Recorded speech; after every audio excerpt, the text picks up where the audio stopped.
अध्यात्म का बीज जो गोरखपुर में रोपण हुआ था, वह क्रियात्मक योग के रूप में धीरे धीरे करके आगे बढ़ता गया और आज पूरी दुनिया के अंदर इस Yogoda Satsanga society and self realization fellowship के माध्यम से पूरी दुनिया के अंदर यह छा गया।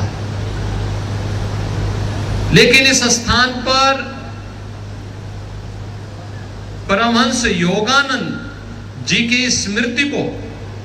हम जीवित रख सकें,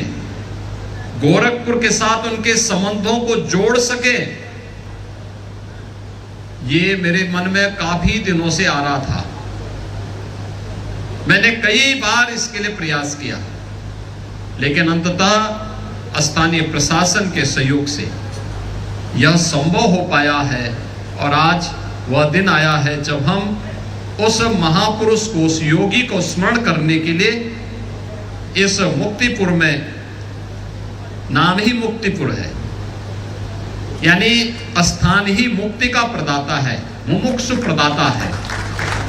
इस स्थान पर आकर के आज उस महान योगी का स्मरण कर रहे हैं। मैं इस अवसर पर योगानंद परमहंस जी महाराज की इस पावन स्मृतियों को नमन करते हुए, उनके श्री चरणों में नमन करते हुए अपनी विनम्र श्रद्धांजलि अर्पित करता हूं। बहनों और भाइयों, भारत की परंपरा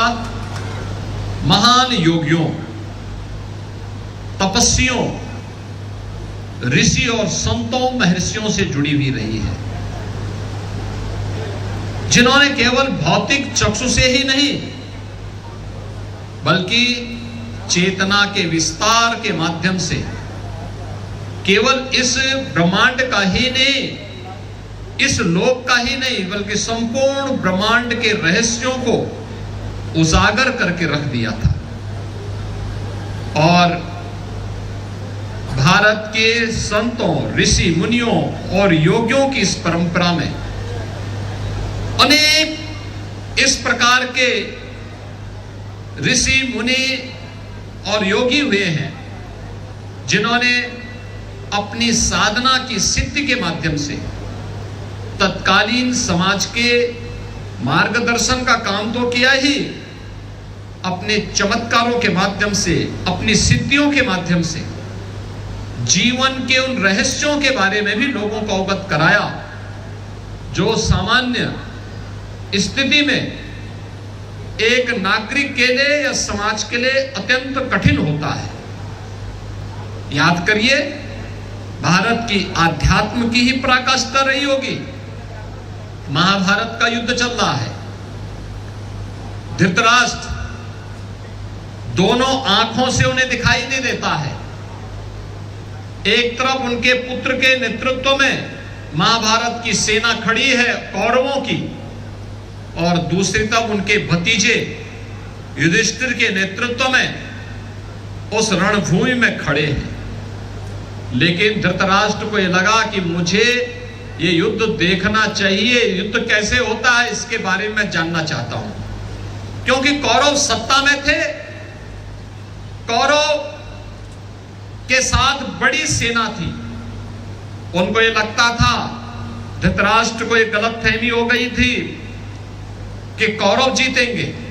इसलिए वह युद्ध के वृत्तांत को देख सुनना चाहता था। तो इसका समाधान कैसे होगा? तो उन्होंने महर्षि वेदव्यास से पूछा। महर्षि वेदव्यास ने कहा कि मैं दृष्टि तुम्हें दे सकता हूं कि तुम युद्ध को अपनी आंखों से देख सकोगे। उन्होंने कहा कि भाई जीवन भर तो मैं अंधे के रूप में रहा, अब इस उम्र में चाहे इस पक्ष के मरे चाहे उस पक्ष के मरे, मरने वाले तो दोनों मेरे ही हैं, इसलिए मुझे